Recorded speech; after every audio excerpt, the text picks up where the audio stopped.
दोस्तों नमस्कार। Income tax में टैक्स छूट समाप्त कर सकती है केंद्र सरकार। गौरतलब है कि पर्सनल टैक्स कलेक्शन कॉरपोरेट से अधिक रहा, यानी आम जनता ने उद्योगपतियों से ज़्यादा टैक्स दिया। उसके बावजूद उस इनकम टैक्स में छूट खत्म हो सकती है। जानिए पूरी रिपोर्ट विस्तार से। पर्सनल टैक्स कलेक्शन कॉरपोरेट से अधिक रहा। अप्रैल जून 2022 के बीच केंद्र डायरेक्ट टैक्स कलेक्शन इस बार कॉरपोरेट टैक्स कलेक्शन से अधिक रहा।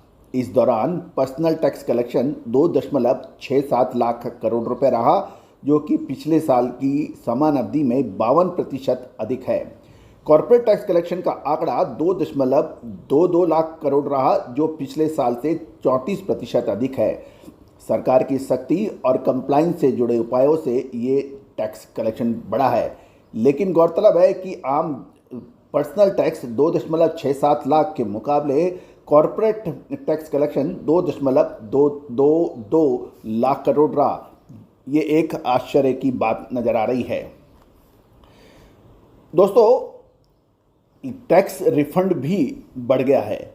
जून तिमाही में केंद्र सरकार का डायरेक्ट टैक्स कलेक्शन 40% बढ़कर 5 लाख करोड़ रुपए होगा, जबकि पूरे वित्त वर्ष में 2022-23 के लक्ष्य के करीब 35% है। डायरेक्ट टैक्स रिफंड भी 38% बढ़कर 67,000 करोड़ रुपए रहा।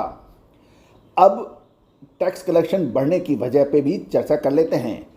आकलन 2022-23 के लिए पर्सनल टैक्स सेल्फ असेसमेंट भी 275% बढ़ गया है।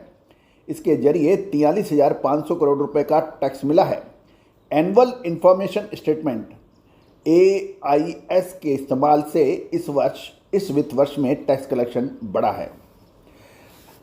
अब हम चर्चा करेंगे कि कॉरपोरेट ने टैक्स कलेक्शन कैसे घट गया। जून तिमाही में पर्सनल इनकम टैक्स कलेक्शन से कम कॉरपोरेट टैक्स कलेक्शन रहने की प्रमुख वजह बेस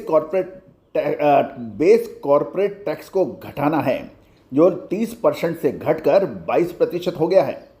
इसके साथ ही केंद्र ने अक्टूबर 2019 से मार्च 2024 के बीच शुरू होने वाली कंपनियों के लिए टैक्स रेट 25% से घटाकर मात्र 15% कर दिया है। इससे भी कर संग्रह के अंदर कमी आ गई है। केंद्र अब टैक्स छूट के बारे में पूरी रिपोर्ट। केंद्र सरकार पुरानी इनकम टैक्स प्रणाली को समाप्त कर आयकर में मिलने वाली टैक्स छूट रियायतों को समाप्त करने की तैयारी में है। यदि हम सूत्रों की ने माने तो वित्त मंत्रालय कर रियायतों से मुक्त टैक्स व्यवस्था की समीक्षा की योजना बना रहा है। साथ ही नए टैक्स सिस्टम की समीक्षा का भी प्रस्ताव है। इसके तहत जटिल पुरानी टैक्स व्यवस्था को समाप्त किया जा सकता है। वर्ष 2021-22 में आम बजट में सरकार ने नई टैक्स व्यवस्था लागू की थी और लोगों को टैक्स छूट वाली पुरानी व्यवस्था या बिना छूट व कम टैक्स स्लैब वाली नई टैक्स व्यवस्था में से किसी एक को चुनने का विकल्प दिया था।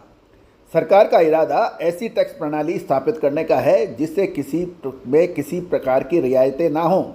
इस बीच 2022 में अप्रैल जून तिमाही में केंद्र सरकार को मिलने वाले डायरेक्ट टैक्स में 40% की बढ़ोतरी दर्ज हो गई है। तो दोस्तों, ये एक महत्वपूर्ण सूचना है। अजय एस्ट्रो मनी गुरु देश का पहला चैनल जो आपको capital market, finance, agro commodities, base metal, steel, सोना चांदी, शेयर बाजार, कैपिटल मार्केट पर सभी सूचनाओं से रूबरू कराता है और आपको सबसे पहले खबर देने का प्रयास करता है। आप हमारे चैनल पे नए हैं और अभी तक सब्सक्राइब नहीं किया है तो इसको सब्सक्राइब करना बिल्कुल ना भूलें। लाइक और शेयर भी अवश्य कीजिएगा। बेल आइकन को भी दबाना बिल्कुल ना भूलें ताकि हर इम्पॉर्टेंट न्यूज़ को आप तक हम सबसे पहले पहुंचा सकें। All the very best, good luck, happy trading.